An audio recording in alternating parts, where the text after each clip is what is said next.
오늘 이제 함께 나눌 말씀의 제목은요, 예수님 인정하신 믿음입니다. 예수님 인정하십니다. 사도행전 16장 31절 말씀 보겠습니다. 사도행전 16장 31절 함께 읽겠습니다. 시작. 주 예수를 믿으라. 그리하면 너와 내 집이 구원을 받으리라. 자, 주 예수를 믿으라. 그리하면 너와 내 집이 구원을 받으리라. 우리에게 익숙한 말씀입니다. 믿음으로 구원받습니다. 믿음으로. 오직 믿음으로 구원받습니다. 그리고 그 믿음을 통해서 우리의 삶 속에 구원받는 역사가 나타나는데, 그때부터 하나님께서 우리에게 함께 계신 은혜, 능력, 하나님의 나라를 경험하게 됩니다. 그래서 믿음이 우리가 생각하는 것보다 굉장히 중요합니다. 내가 믿어. 단순히 이렇게 생각할 게 아니라 도대체 믿는다는 게 뭔가? 믿는다는 게 어떤 것인가? 교회 다니는 것인가? 아니, 그 이상일 거야. 하나님을 아는 것인가? 맞아. 근데 그 이상이라는 것입니다. 그러면 믿는다는 게 뭔가? 예수님께서 내 안에 구주로 오시는 거예요. 성령께서 내 안에 구주로 오시는 거. 그것이구나. 그런데 오늘은 거기서 하나 더 나아가서 복음을 알고 예수님이 나의 구주가 되시고 내 안에 오시고 그 다음에 뭔가?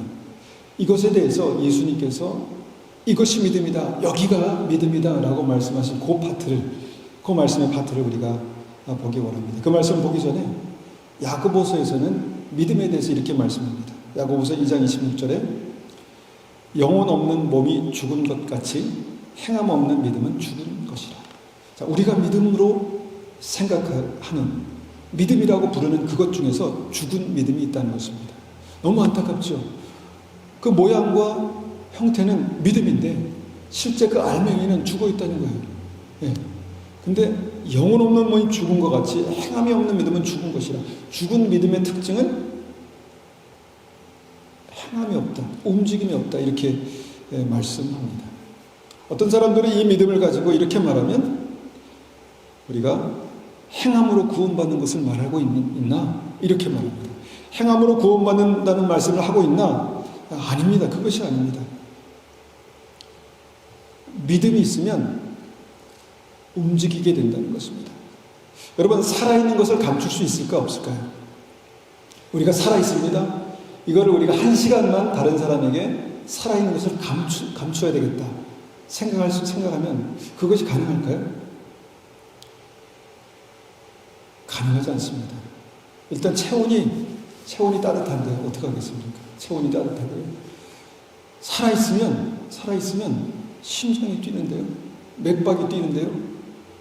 그것도 어떻게 감춘다 해도 여러분, 살아서 가만히 있는데 여러분 얼마나 버티겠습니까? 꿈틀거리지 않겠습니까? 그러니까 살아있는 것을 감추기 어렵다는 것이죠. 마찬가지로 믿음은 살아있는 것입니다. 믿음은 내 안에 주님께서 사시는 것입니다. 내 안에 주님께서 살아계시면 살아있는 믿음은 분명하게 나타난다는 것입니다. 어떻게든 나타난다는 것입니다. 예수님께서 그 믿음에 대해서 결정적으로 이것이 믿음이다 이렇게 말씀하신 세 부분의 말씀을 우리가 보고요, 성령께서 이 말씀을 각자에게 어떻게 조명해 주시는지 그 믿음의 핵심을 붙드시기를 바랍니다. 마태복음 9장 20절 말씀입니다. 마태복음 9장 20절에서 22절까지의 말씀, 익숙한 말씀인데 한번 더 읽겠습니다. 12해 동안이나 혈루증으로 앓는 여자가 예수의 뒤로 와서 그 겉옷가를 만지니 이는 제 마음에 그 겉옷만 만져도 구원을 받겠다 함이라. 예수께서 돌이켜 그를 보시며 이르시되 따라 안심하라.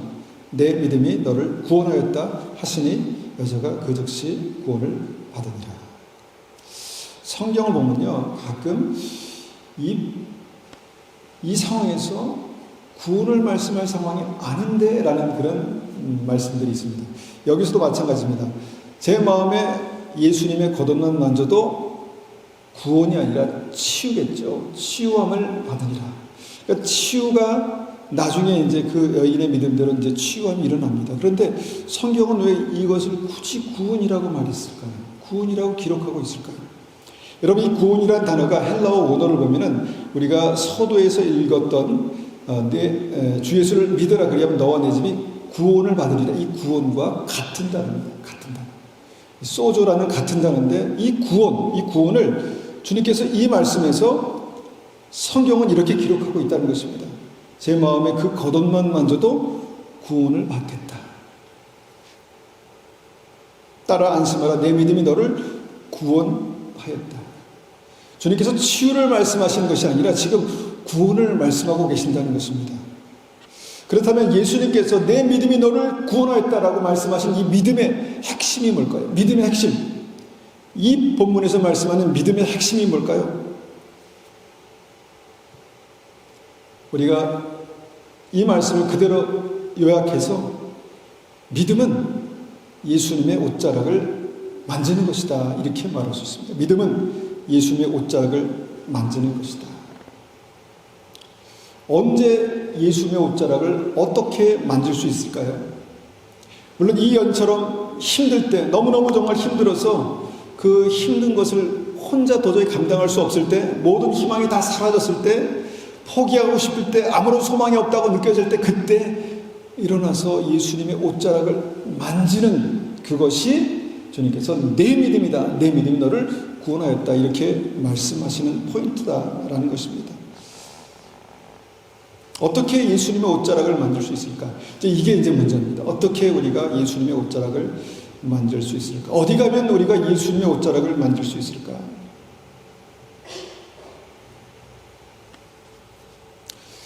우리가 우리에게 한번 이것을 적용해 보면서 그냥 현실적으로 우리가 어디 가면 예수님의 옷자락을 만질 수 있을까 고민해 보니까 그 자리가 기도의 자리더라라는 것입니다. 기도의 자리.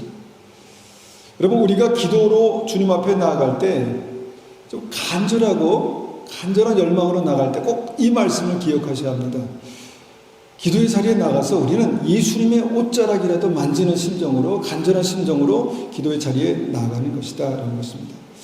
그럴 때 우리가 이 말씀에 그대로 예수님의 옷자락을 만질 수 있다면 주님께서 어떤 포인트에서 내 믿음이 너를 구원하였다. 내 믿음이 너를 구원하였다. 이렇게 말씀하실 것이다 라는 것입니다. 여러분, 우리가 이제 이 믿음에 대해서 우리가 생각해 볼 때 이 여인이 옷자락을 만지기 전에 어떤 상태였을까 보니까 12년 동안 너무 고통 가운데 있었던 그 병에서 이제 다른 방법이 없으니까 예수님의 소식을 듣고 예수님께 나아가서 그 옷자락을 만지면 낫겠다라는 그런 생각이 들었다는 것입니다. 대단한 믿음 아니겠습니까? 어떻게 예수님의 옷자락을 만지면 병이 낫고 구원을 얻습니까? 예수님의 옷자락을 만지는 것과 구원과 무슨 상관이 있겠습니까? 그런데 이 여인은 그런 생각이 들었다는 것입니다. 신학적이지도 않고 이런 상황이 이해되지도 않는데 예수님의 옷자락을 만지면 구원받겠다라는 생각이 들었다는 것입니다. 얼마나 대단한 믿음입니까?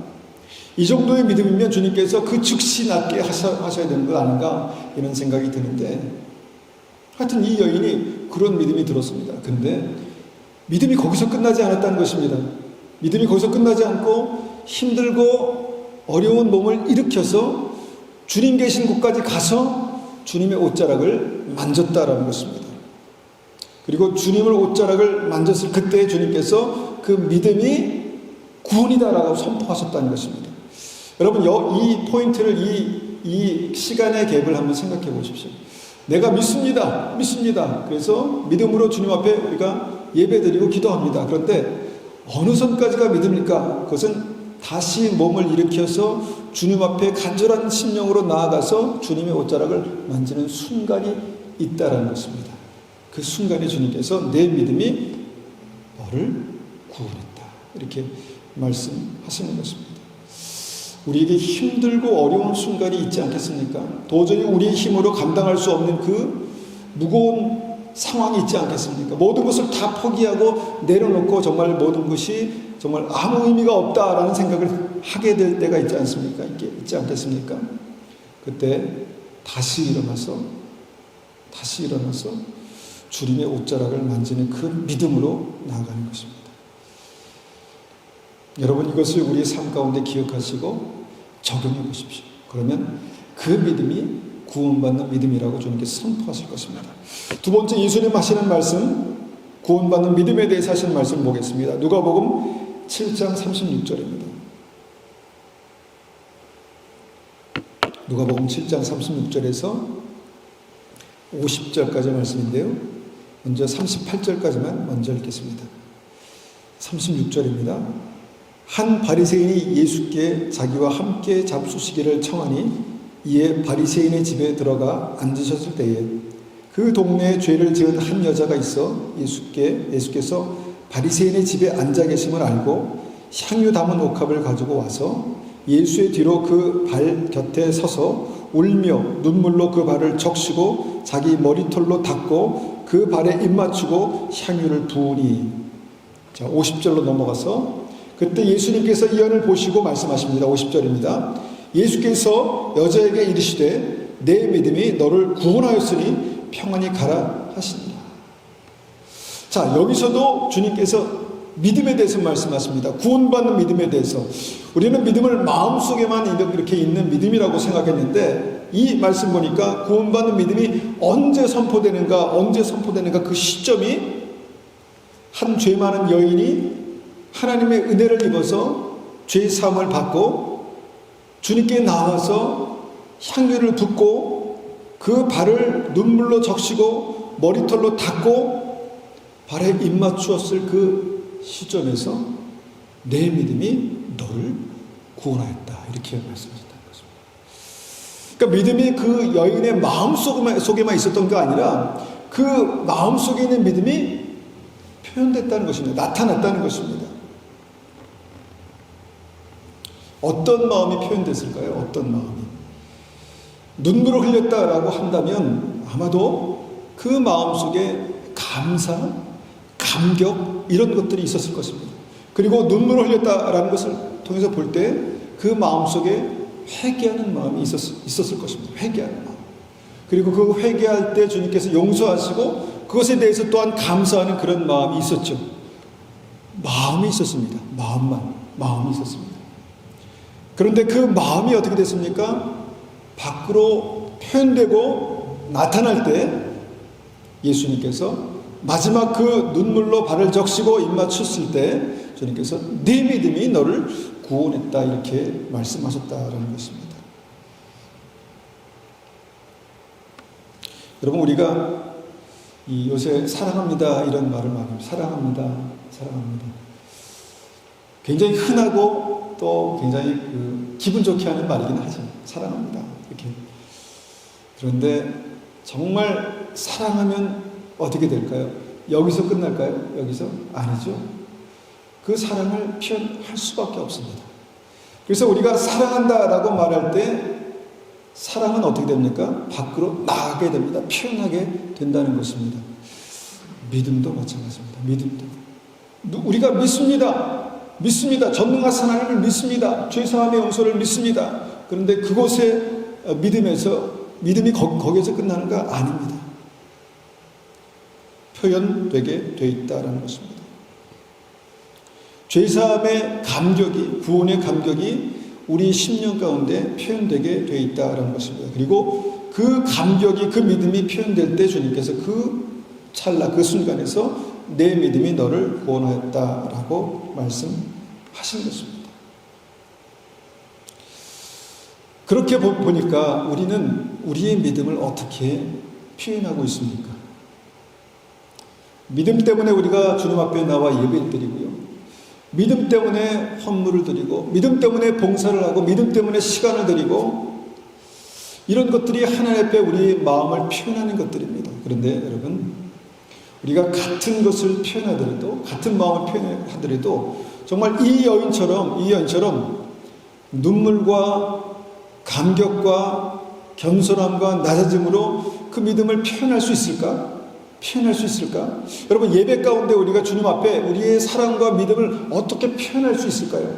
내가 주님을 믿습니다. 주님 감사합니다. 이것을 어떻게 표현할 수 있을까요? 표현할 수 있을 때 여러분, 그것을 믿음이라고 말씀하셨다는 것입니다.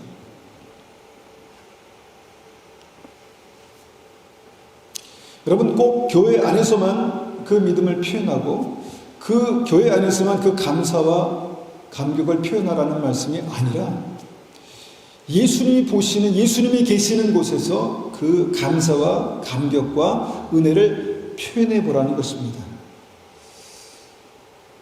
저는 이 말씀을 미리 녹화하면서 이런 말씀을 드렸습니다. 우리는 여기는 많지 않지만 우리가 예수님이 기뻐하시는 곳에 감사와 감격을, 은혜를 표현해 볼 수 있는 방법이 뭐가 있을까? 이렇게 생각해 보면 노숙자 단체에 가서 봉사하는 것도 있겠고, 독거노인을 보살펴 드리는 것도 있겠고, 고아원에 가서 그들을 돌봐 드리는 것도 있겠고, 어떤 방법으로든지 구원받은 믿음은 그것이 표현될 때 이것을 믿음이다, 이렇게 말씀하셨다라는 것입니다. 그래서 두 번째 주님께서 말씀하신 이 믿음은요, 죄사함의 감격, 은혜의 감격이 밖으로 표현될 때 주님은 그것을, 그 포인트에서 이것이 믿음이다, 이렇게 말씀하셨다는 것입니다. 우리가 생각하는 마음속에 내가 믿습니다, 여기서 끝나는 것이 아니다라는 것이죠. 마지막으로 예수님은 이 말씀을 우리에게 또 들려주셨습니다. 마태복음 15장 22절입니다. 마태복음 15장 22절에서 28절까지 제가 받들어 있습니다. 가나안 여자 하나가 그 지경에 나와서 소리질러 이르되 주 다윗의 자손이여 나를 불쌍히 여기소서 내 딸이 흉악하게 귀신 들렸나이다 하되 예수는 한 말씀도 대답하지 아니하시니 제자들이 와서 청하여 말하되 그 여자가 우리 뒤에서 소리를 지르오니 그를 보내소서. 예수께서 대답하여 이르시되 나는 이스라엘 집에 잃어버린 양 외에는 다른 데로 보내심을 받지 아니하였노라 하시니 여자가 와서 예수께 절하여 이르되 주여 저를 도우소서. 대답하여 이르시되 자네의 떡을 취하여 개들에게 던짐이 마땅하지 아니하니라. 여자가 이르되 주여 올소이다마는 개들도 제 주인의 상에서 떨어지는 부스러기를 먹나이다 하니 이 예수께서 대답하여 이르시되 여자여 내 믿음이 크도다 내 소원대로 되리라 하시니 그때로부터 그의 딸이 나으니라. 너무 많이, 저 개인적으로 너무 많이 묵상하고 너무 많이 읽어서 이 말씀으로 설교하면 내가 이거 몇 번 했더라 기억이 안 날 정도로 많이 한 것 같습니다. 말씀을 참 좋아하고 이 말씀 가운데 정말 굉장히 중요한 믿음의 진리가 있다라고 믿습니다. 여러분, 예수님께서 큰 믿음이라고 말씀하시는 이 믿음의 포인트가 뭘까요? 포인트가. 우리가 이 말씀을 다시 요약해서 한 줄로 한번 생각해 보면 큰 믿음이라고 말씀하시는 포인트가 뭘까? 각자 한번 생각해 보시기 바랍니다. 포인트가 뭘까? 그 포인트를 보니까요, 무시를 당해도 무너지지 않는 믿음입니다. 무시를 당해도 무너지지 않는 믿음. 요새 말로 개무시를 당해도 자존심 상하고 속상하고 상처받지 않는 믿음입니다. 어떤 상태가 되면 이런 상태가 될 수 있을까요? 자녀에게 줄 떡을 개들에게 줄 수 없다. 대놓고 진짜 무시하셨습니다, 예수님께서. 왜 이런 말씀을 하셨을까? 아직도 궁금합니다. 아직도. 그런데 왜 무시하셨을까? 이런 질문을 가지고 이 말씀을 보다 보니까 이런 생각이 듭니다. 아, 예수님께서 이 여인의 마음속에 있는 믿음을 보셨구나.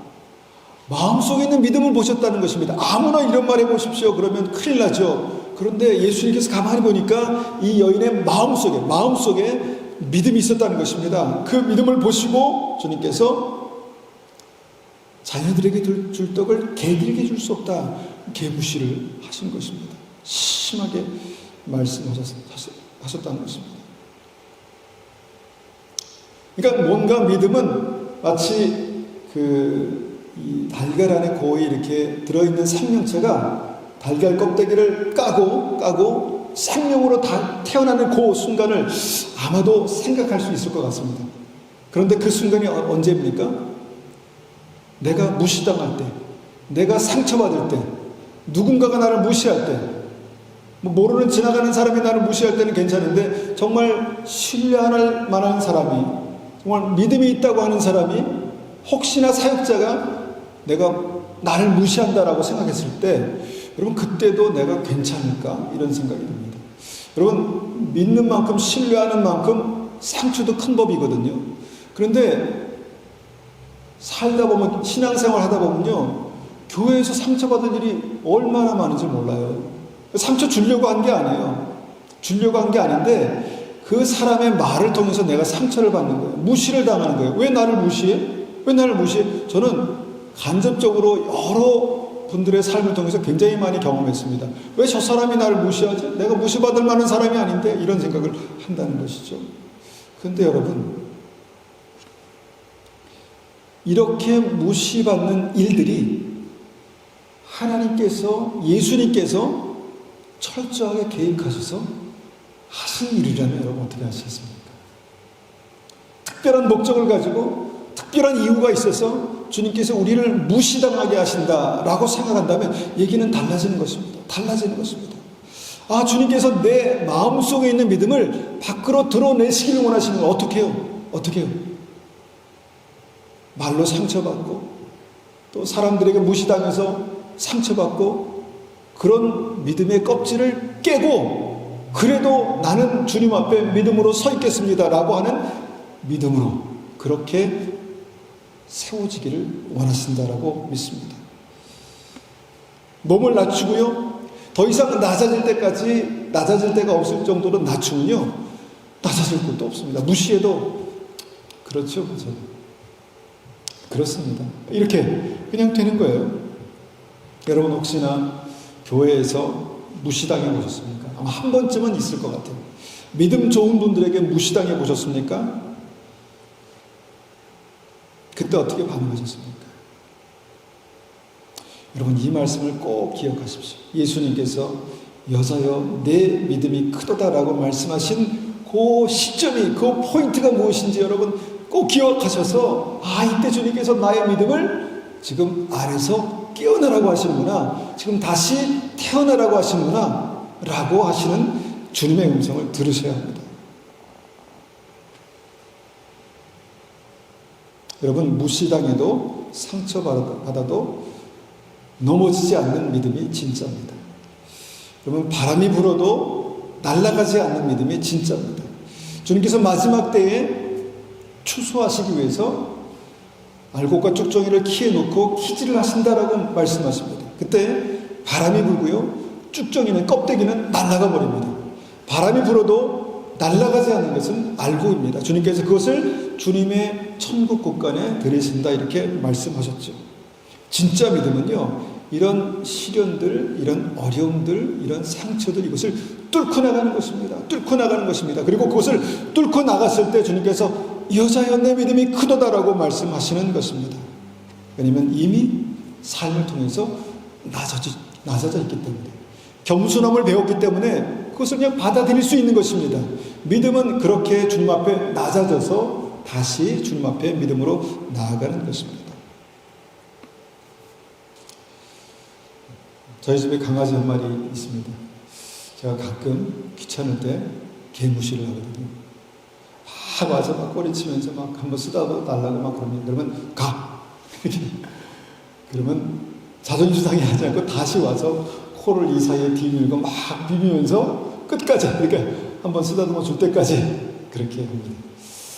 저는 우리 강아지를 보면서 참 은혜를 많이 받습니다. 아, 저런 믿음만 가지고 주님 앞에 믿음 생활하면 절대로 실패하지 않겠다. 여러분 주님께서 말씀하시는 그 믿음, 주님께서 선포하시는 그 믿음의 포인트를 여러분 놓치지 마십시오.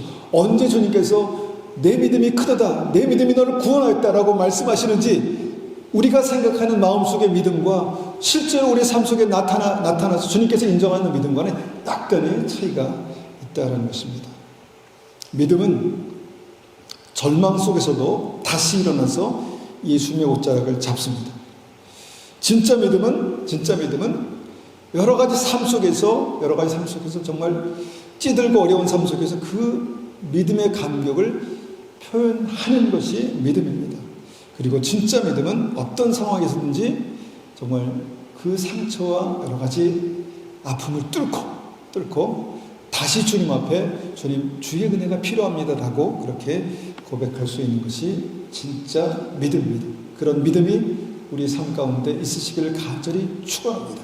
그리고 주님께서 우리의 삶에 내 믿음이 너를 구원하였다라고 선포하시는 그 순간순간들이 우리 삶 가운데 있으시기를 간절히 축원합니다.